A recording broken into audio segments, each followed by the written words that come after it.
Studi Manajemen. Saya Lutfi Hoidil dari Program Studi Manajemen. Saya Rida Maulida dari Program Studi Manajemen. Di sini kami bertiga akan menjelaskan materi terkait kredit bermasalah pada Bank BRI, faktor penyebab dan strategi penanganan. Pembahasan pertama yaitu latar belakang. Perbankan memiliki peran strategis dalam mendukung pembangunan ekonomi melalui intermediasi, yaitu menghimpun dana masyarakat dan menyalurkannya kembali dalam bentuk kredit. Penyaluran kredit menjadi sumber pendapatan utama perbankan. Namun kegiatan ini juga mendukung risiko tinggi yang dapat memengaruhi kesehatan dan stabilitas sistem keuangan.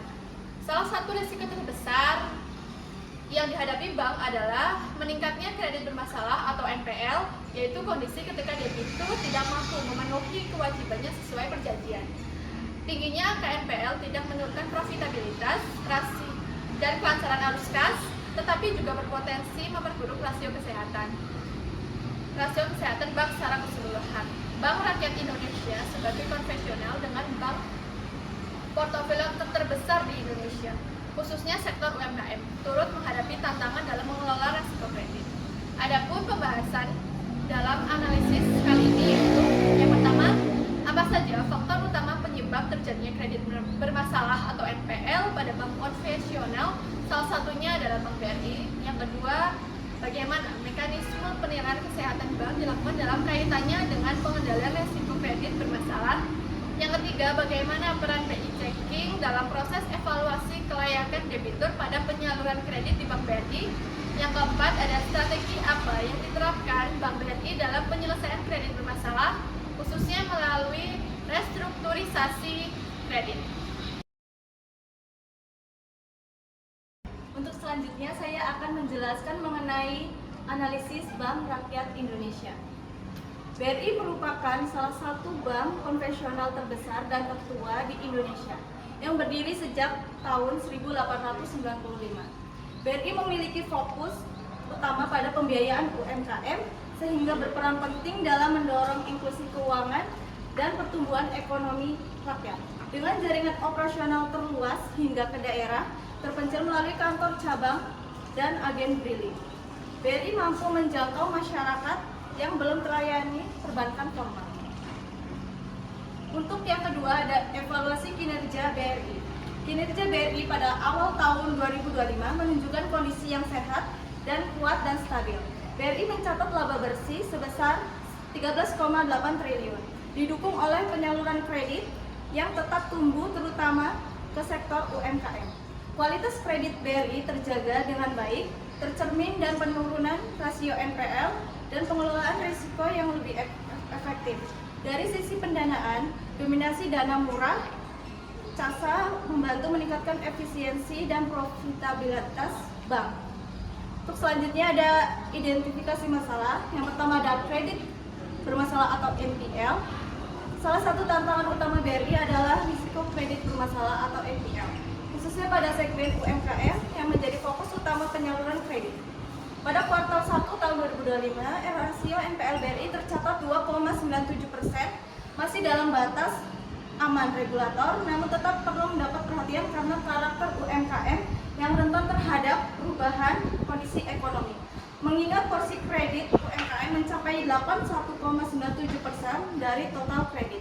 Penurunan kualitas kredit pada segmen ini dapat berdampak signifikan terhadap kinerja bank. Untuk yang kedua, ada penilaian kesehatan bank. Secara umum, kondisi keuangan BRI tergolong sehat.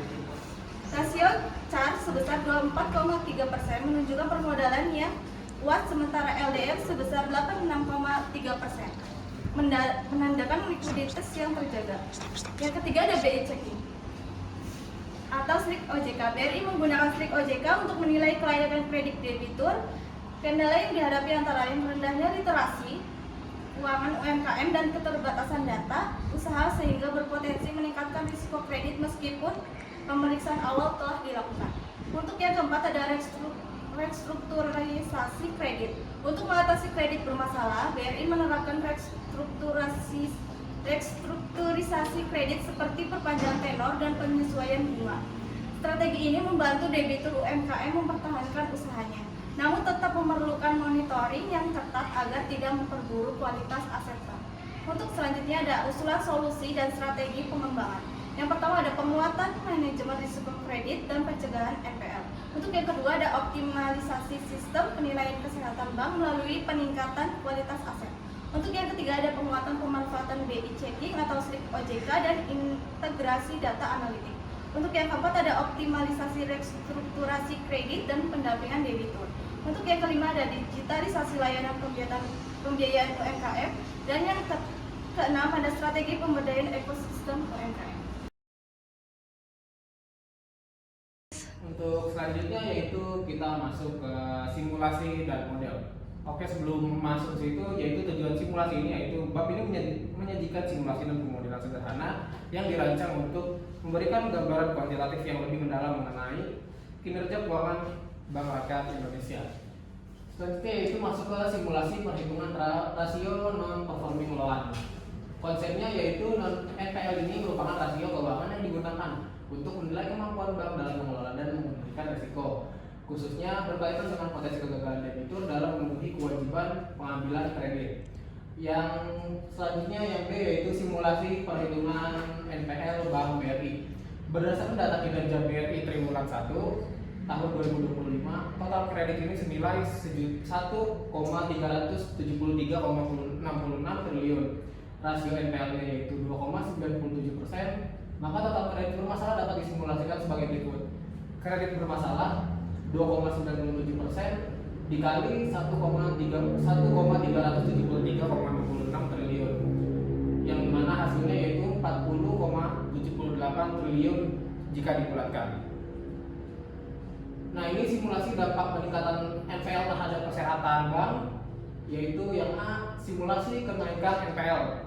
Untuk melihat dampak resiko, dilakukan simulasi apabila terjadi peningkatan NPL dari 2,97% menjadi 4%. Jadi kelompok kita itu mensimulasikan gimana sih kalau misal terjadinya kenaikan 4% dari apabila terjadi kenaikan pada NPL di Bank BRI ini. NPL simulasi sama dengan 4%, kredit bermasalah baru yaitu 4% kali 1,377,66 triliun sama dengan yaitu 54,95 triliun. Kenaikan kredit bermasalahnya yaitu 54,95 dikurangi 40,78 triliun, yang dimana hasilnya yaitu 14,17 triliun. Yang selanjutnya ada ROA atau Return on Assets, yang merupakan rasio keuangan yang digunakan untuk mengukur kemampuan perusahaan dalam menghasilkan laba dan dengan memanfaatkan seluruh aset yang dimilikinya. Terus untuk simulasi ROA pada Bank BRI ini data simulasi kita yaitu laba bersih 13,8 triliun, total aset sama dengan 1,965 triliun. Simulasi data ini kita simulasikan mendekati laporan BRI pada tahun 2024. ROA ya, jadi ini perhitungannya yaitu ROA sama dengan 13,8 triliun dibagi 1,965 triliun dikali 100, yang dimana hasilnya yaitu 0,70%. Ini simulasi dampak restrukturisasi kredit terhadap NPL. Asumsi simulasi restrukturisasi diasumsikan total kredit bermasalah awal yaitu 40,78 triliun, yang kredit yang direstrukturisasi yaitu 30%, dan keberhasilan restrukturisasi yaitu 60%.